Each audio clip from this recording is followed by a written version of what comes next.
Nigeria is Africa's largest producer of oil. The country has faced significant challenges in managing the sector, such as unaccountable use of revenues, corruption, pipeline vandalization, land degradation, among others. In this view, a non-governmental organization, CSR-in-Action, organized the 8th Sustainability in the Extractive Industries with the theme Community Engagement, a panacea for peace in the extractive operations.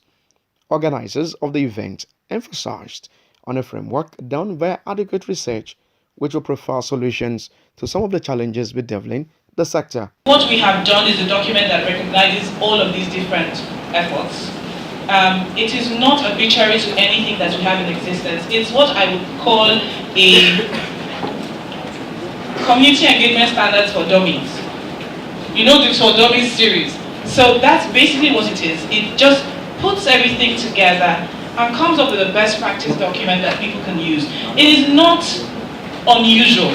In advanced countries of the world, they all have standards that they work with. It is guidance, it is not competing with anything that businesses already do. What we've done over the last 8 years is to bring awareness to issues that affect the extractive industries, and to engage high quality thought leaders and captains of industries within the extractive sector to engage other stakeholders, like government, civic societies and community to forge lasting solutions to the issues that plague the sector. And what we've done is to successfully engage all stakeholders to come up with actionable solutions, that would have seen transforming the industries and the welfares of the operatives.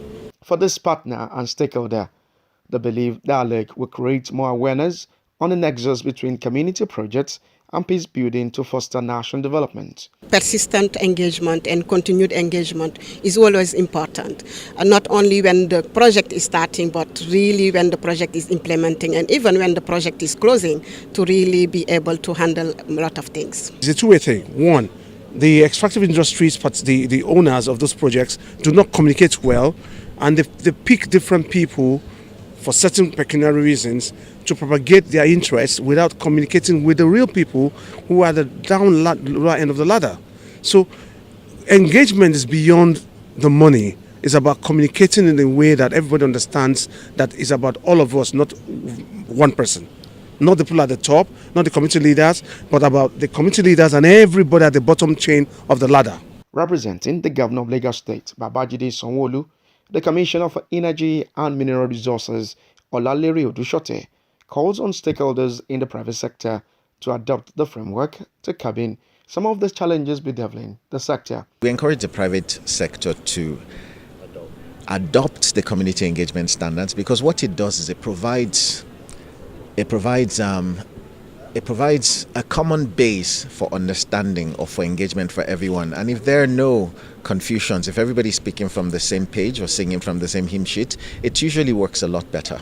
Panel discussions and presentation of community engagement and human rights awards were given to distinct Nigerians who have helped in promoting peace in the sector. It is expected that with this framework, stakeholders in the public and private sector will help and key into it to enhance national development in Nigeria.